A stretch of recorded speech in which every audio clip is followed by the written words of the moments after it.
Howdy, folks. It's Meandering Mike in the Man Cave of Madness. It is after midnight, and we are doing an unboxing of the game Battle for the Deep.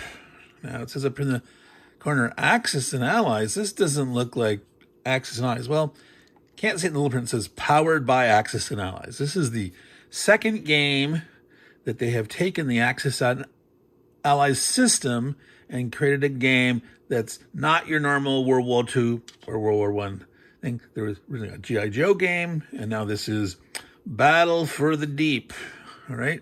Now, I'm going to take a little digression, a little meandering comment, and that is, I've been waiting for something like this for a while. Now, back in the 80s, the 1980s, not the 1880s, I'm not that old, the 1980s, I ran 2 play-by-mail games. Now, not play by email, play by snail mail. Yeah, you route out orders on paper and you stuffed them in an envelope, you put stamps on it, and you mailed it in, and you did your turns. I had a fantasy game called Fantasy Empire Builder and a space game called Galaxy Spawn.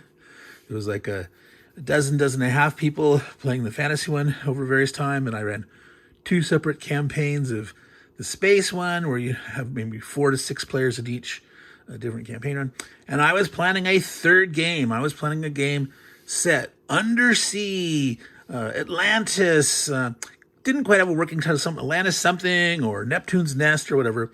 And so I never created that game. I had all sorts of ideas, thoughts of, undersea creatures and battles and special things of the depths and that. So this is anticipating this for a while, some kind of game like this. Let's see if it scratches the itch. So let's get the box open. And so the shrink wrap is off, but before we actually open it up, let's take a look at the back of the box. All right, so why don't we zoom in here to this portion. Here, it says over 100 plastic miniatures. And we hear something in the background. That is the cat getting into something the cat should not get into. All right, so what do we've got? They talk about the denizens of the deep, the protectors, and zoom down here. We've got, make sure that's focused, the Undersea Kingdom and the Leviathan. So there's 4 different separate wow. All right, cat, hang on. Alrighty, had to let the cat outside. So here are the 4 different ones with minis, different kind of characters, different abilities. Now you can see here in the center, we've got an area type game, very similar to Axis and Allies, with numbers in the center. I think these are like the resource value of each space. Now we look over here. Let's zoom in here and see what we can see here. So ages 14 plus. Axis Allies is not that difficult. You could easily play them with younger folk, I'm sure. There might be a reason why they decided to market it this way at 14 plus, but yeah. So 2 to 4 players, 90 minutes. All right, so nice fast playing. All right, so we can see the components here. Now this is 112. The other thing said over 100, so yeah, 112 is over 100. Control markers, plastic chips, combat dice, 6, battle markers, base tokens. Let's see here, can you see that from here? I'm gonna scroll around. I think that's a base token.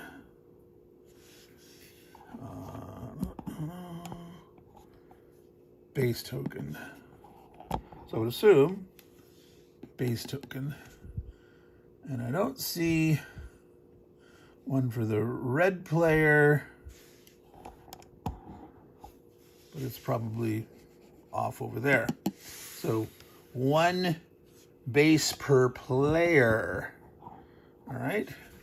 It says 12 RP on it. You can see that. So that must be worth bonus resource points for your base. So it looks like these range from 4, 3, 2. That's all I see up there is 2, 3, 4s. So that's a normal area, and the base is worth, 4 to 6 times as much as the other 4. Yeah, 6 times a 2, 3 times a 4, 4 times a 3. All right. So now let's go ahead and get the box open. All right, so here we are. We've got a rule book. It is, let me do some tilting here and put this down and then put that up so we can see it. That might work a little better here. So this is not a glossy paper. It's a nice matte finish. It's got a sort of a light, almost a light lavender kind of background, but that works pretty good for, undersea type atmosphere. There appears to be lots of illustrations in the game showing you how to do stuff, showing you how to use like the plastic chips, showing like here's what a setup might look like, initial deployment, combat moves, etc. So I'm not going to go through all of this in detail. They do have a nice combat sequence on the back. Detail. Hopefully there's a card like that on a player aid. Some setup advice. Now that's interesting. That is helpful for people that are kind of newbie to these games to have some advice. You don't have to follow it, and the veterans will obviously do what they want to do, but some advice is good. It's like an example, just an example. They're talking about the different, I don't know if we call them undersea kingdoms or whatnot, the denizens of the deep, the protectors. So it's describing what the different creatures do that each undersea kingdom has. Well, so yeah, I can't call them undersea kingdoms because one of the undersea kingdoms is called the Undersea Kingdom. So,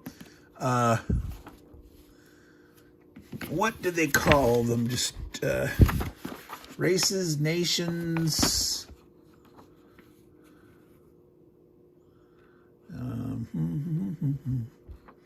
Well, I'm not going to spend a lot of time digging there. They call them some factions. Factions. So there's 4 factions. Each faction. All right. Factions. All right. So anything else we want to show in here before we dig on forward? No, pretty standard rule book, but with lots of illustrations. Totally adequate margins, easy to read. Nice reference chart. Now that looks like that's something that would be on a card in here. So let's see what we can see. So that's obviously, so there's the G.I. Joe game we was talking about, Battle of the Arctic Circle. So that's another powered by Axis and Allies. But of course, then all your normal Axis and Allies fare. The whole bunch of different World War II variants, and there's a World War I. All right, here are, wow. Okay, so these are quite thin. This is a counter sheet. Looks to be 2 of them. I'm assuming these are like control markers to show which zones that you control. And then the bases. Some starfish. I'm not sure what these are. Looks like a giant shark jaw and spears or something. Don't know what that is, but yeah, these are quite thin. Those are very thin. All right. Okay, we got a micro pack. I don't know if this is supposed to be a like an air pillow or something. But it's just interesting. They have, these are just spacers on the side to keep it from slogging around in transit. So let's open up here these unit reference charts and such. Now, these might be all the same. Yeah, there's 4 of these. Quick reference on the back. So here's that sequence of play with no details. Given how much room there is, you'd think maybe they could have, you know, put another line or 2 after each of those. So I would have fleshed this out a little more, taken advantage of the space. Right, so the 4 different factions, each has exactly 4 different units. So like an Axis and Allies, each unit has a cost to produce, an attack strength, a defense strength, a movement allowance, and here are what they call keywords. So these look like very special abilities. All right. Hit and run and flight. Jet, pinch, and thick shell. Frenzy, territorial, host, and first strike. Reanimate, grab, and dark. There's no overlap. They all have unique abilities. I think I would have liked to have seen some repeat, like each kingdom, you know, has one that one of the other guy has, or something like that, right? So you'd have like 3 unique abilities and one that someone else has, and they could have a kind of a little round robin thing like that. I think that might be. Now, they could easily come out with an expansions for this, right? You know, add another 2, you know, factions in an expansion. So that could be fun. Keep an eye out for that. All right. So the board is up next. Okay, it's a big mounted board. But before we get to that, let's look at these goodies. All right, so these look like cards. It says player 1. I bet you this might be like an order thing where the order that the players go might be able to vary. 1, 2, 3, 4, and that's all it is, right? So I'm assuming if I hope it's not every turn the player order changes, because that's a little too chaotic for me. It can be interesting, but that chance to get the double whammy 2 in a row. But if every so often, you know, initiative changes and the order changes, that's okay by me. I kind of like that. But I do not see anything else that looks. So there's not decks of cards like in many Axis, or I think in Risk now, the Risk cards. There's not normally. But actually, something like this would be nice to have event cards.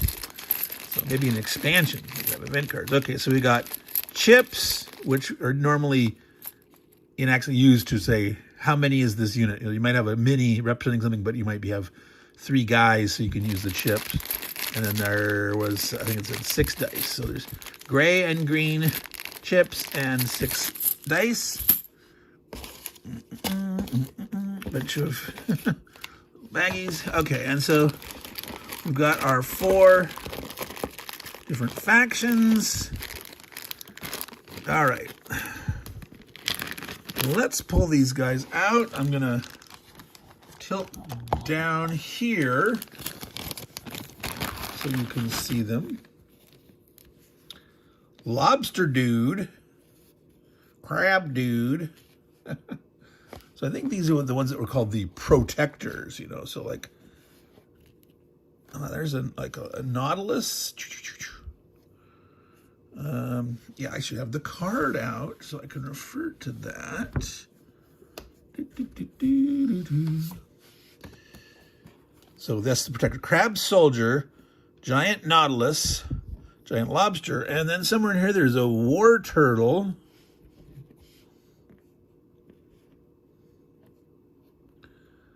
War turtle, huh? He looks not. He's a completely swimming turtle. He's got like the tail. Had no legs, unless he also has legs under there. I don't know. All right, but that's those guys. Now, those are kind of small. I would like them being a little bigger, but you know, for Axis and Allies, when you're pumping a lot of dudes on the map. You don't want them too big. Let's see here now. These look bigger. These would be the Leviathans, yeah? And so obviously those whales there are going to be much bigger. Alrighty. So I should put these back in there, but I'm not going to do it now. I'm going to just set them aside and get into these. Sorry for my big hands in front of the camera.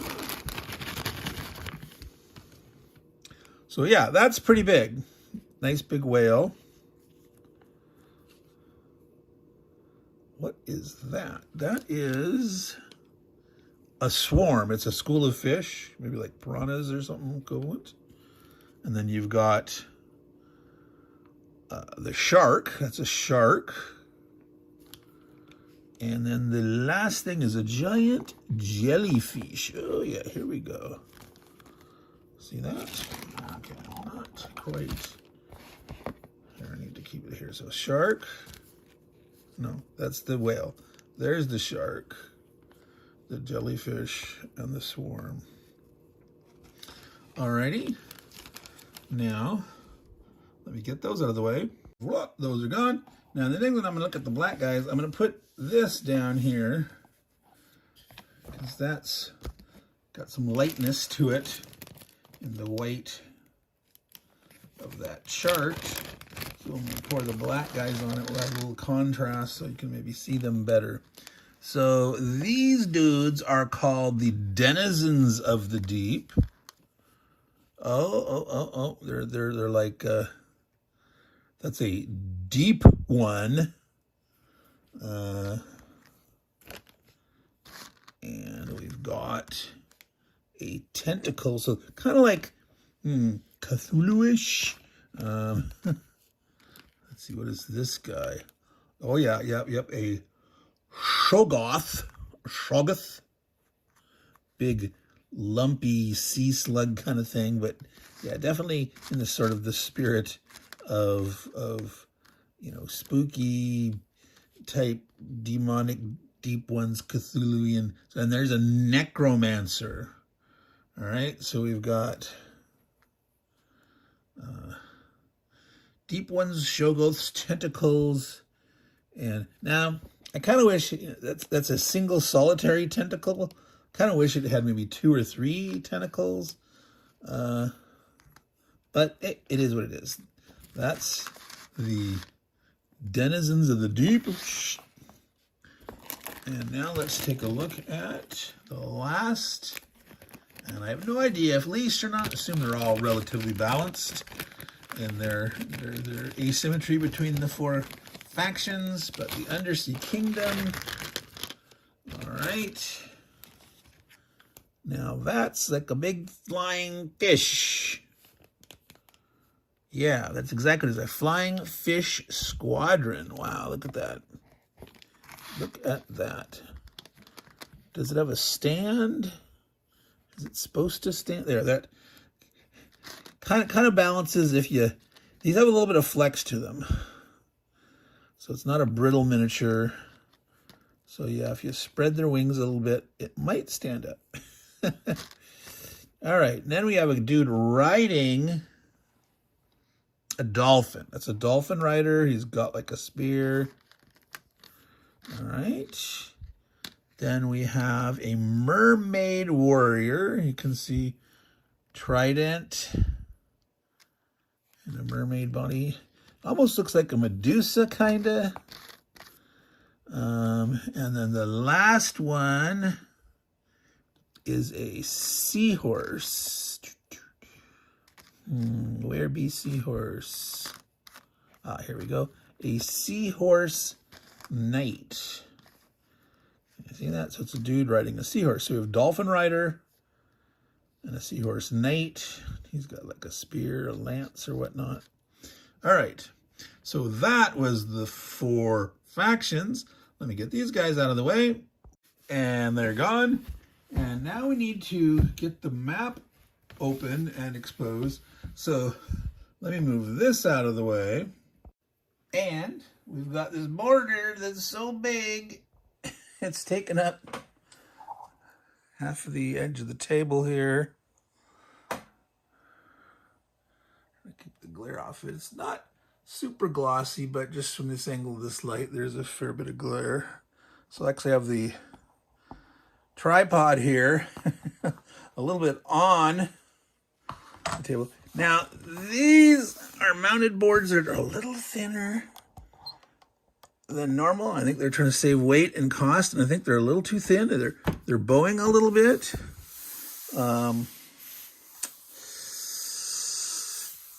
Now, some people like put plexiglass in this. I personally don't like using plexiglass because of the even worse glare and the thickness causes, but this is a little bit of a problem. So depending on what surface you put it on, you might be able to use some like painter's tape underneath it, like you do in a roll, and keep it down flat on your surface. I'm on a neoprene mat here. I don't think it would stick.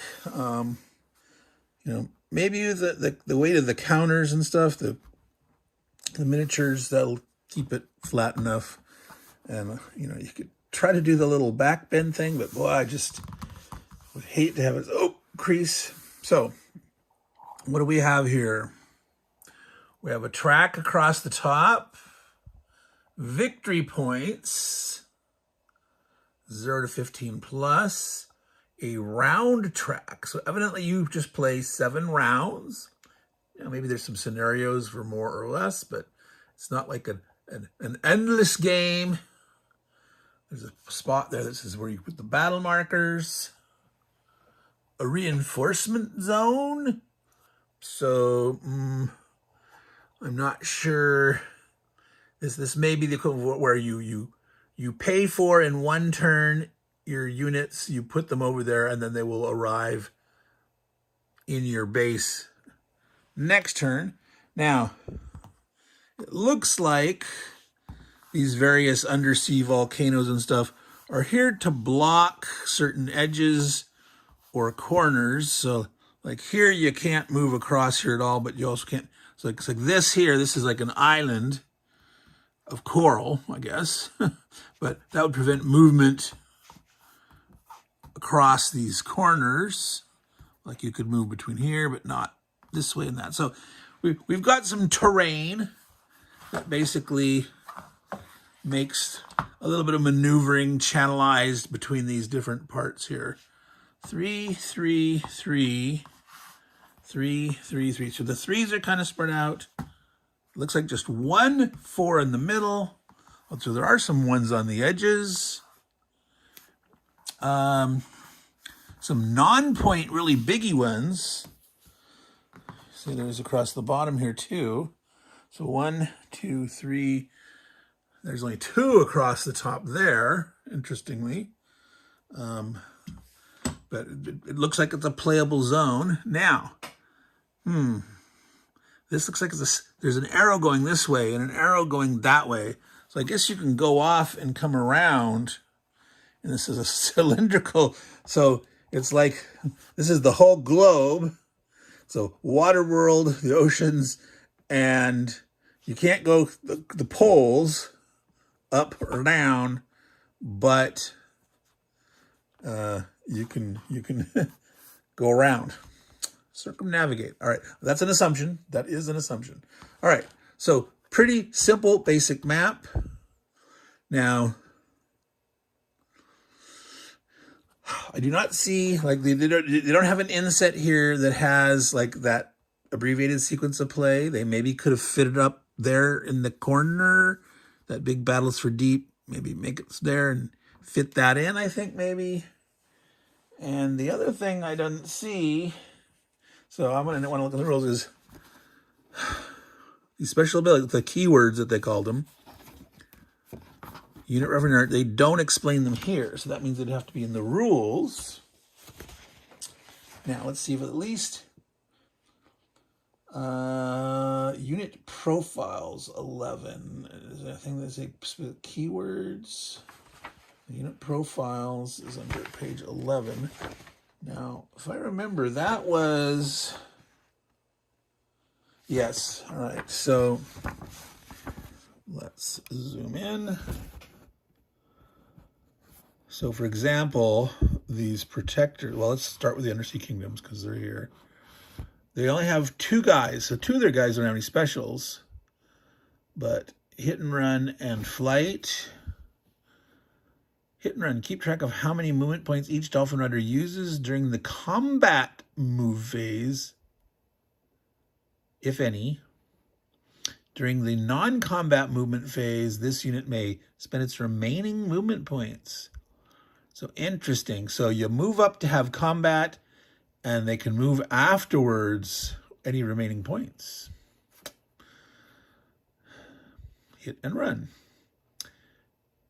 Flying fish flight through hostile. So they can jump over hostile zones. During the combat movement phase, it must end its movement phase in a hostile zone. So if you're moving in the combat phase, you must move into an enemy space. But these guys can move over an enemy space to do so. All right.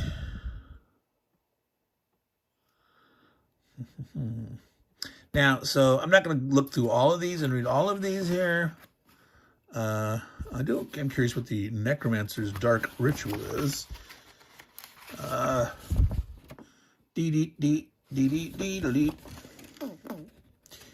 Whether attacking or defending, this unit becomes more powerful with each casualty its team suffers. So not kills, but your losses. Only friendly and grabbed casualties are counted towards grabbed casualties. Okay, the tentacles grab. So I wonder if you grab an enemy and you sacrifice them as per the Dark Ritual. If a friendly war turtle takes 1 hit, it is not removed, so it does not... Wait. Friendly war turtle.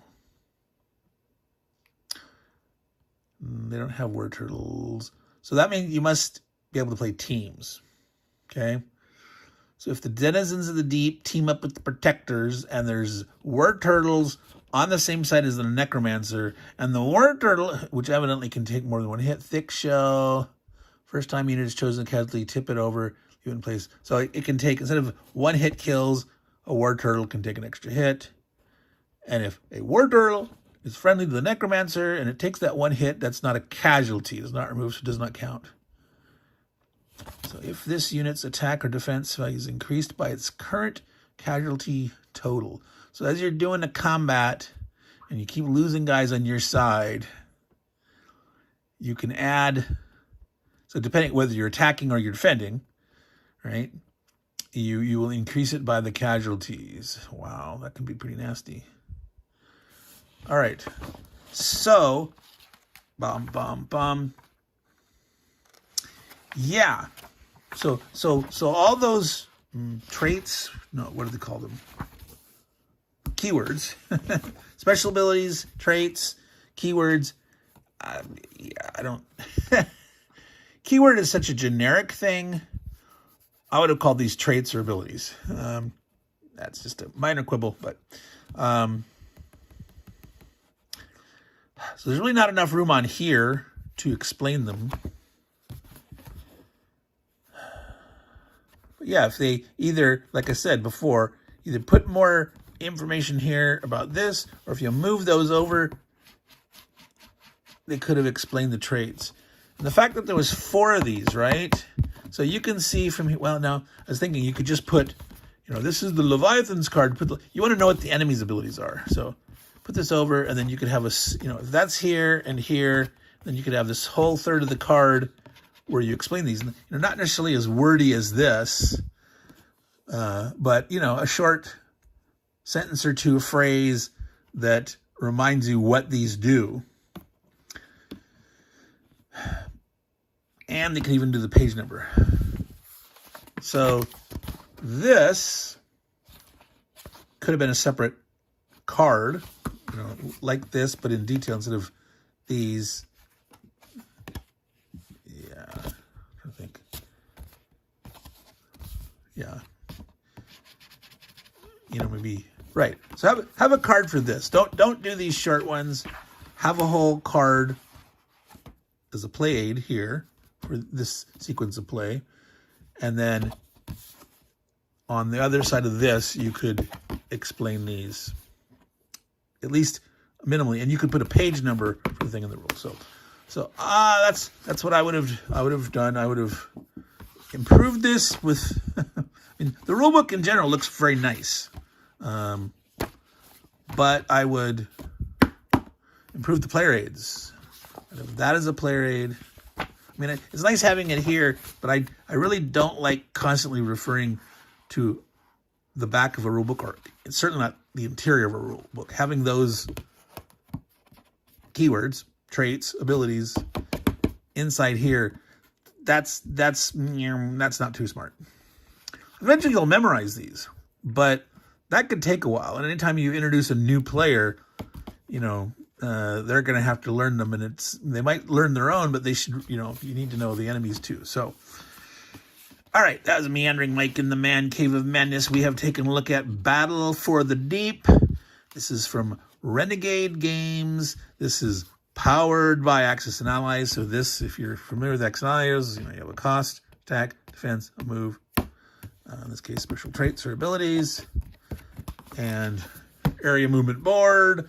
You do combat, you chuck dice, you keep fighting to the death or retreat. And in this case, it looks like you have production and or victory point values for the squares ranging from 0 to 4. And then you have a main base, which is worth 12, which is quite substantial. So, you have to take a fair bit of territory to be equal to your starting base. So, I mean, that's I like it. Games where you have to scramble so much to get your resources going to build. If you get behind, it just gets worse and worse and worse. Whereas having a base worth 12, you can defend up, you can turtle, but, not necessarily completely turtle, because obviously if you do that, the enemy's going to grow enough to overwhelm you. But, for temporarily, you could say turtle up, maybe like waiting for your ally to come help you or something like that. So, if you're playing, well, okay, see here, it says, it is a 2v2 battle experience. So the intention is to play this with, whether you're playing 4 players, and it's 2-on-2, 2 factions are each paired together, or even in a 1-player game. So I think they intend, so how would you play 3 players? You'd have one guy to both of a side, and then the other guys would split it. So whoever that that can play faster should play the 2 sides, and then the slower players could play the 1 each. All righty.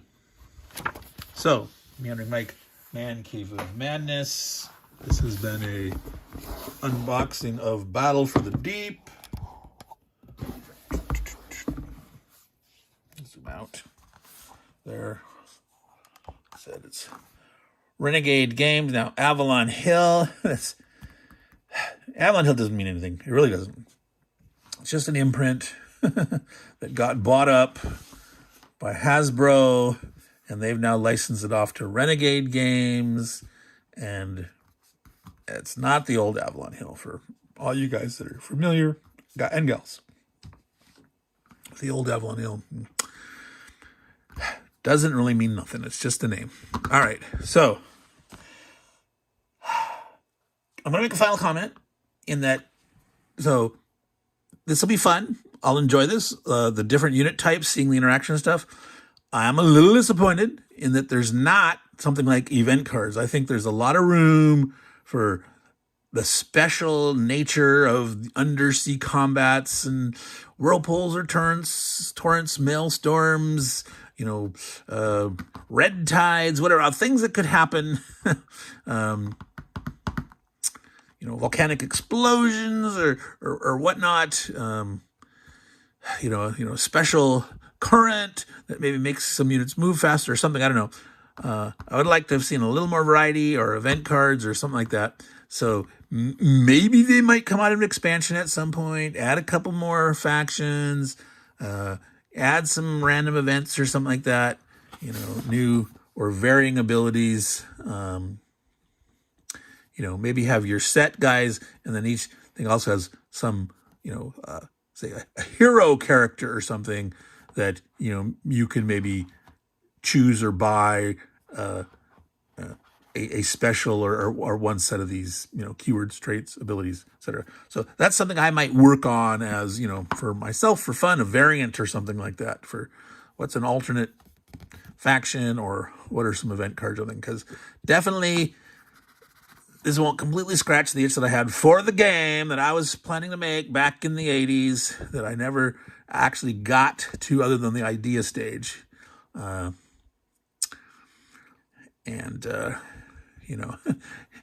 I ever create it as a play-by-mail game? No, but maybe I'll make my own full game still of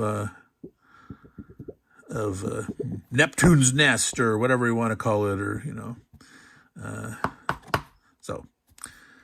Meandering Mike, Man Cave of Madness, meandering about the past and this game and that stuff. So hopefully you enjoyed the unboxing. Hopefully this may or may not be interesting, obviously, but definitely a little different than your typical Axis and Allies. And if you're tired of World War II or World War I or whatever, but you want to have a interaction of interesting, creatures, this could be a lot of fun and interesting to see how this battles out. So take care, y'all, and don't forget, take care of your games, and they'll take care of you. Also, take care of the ocean. Don't pollute. Ciao.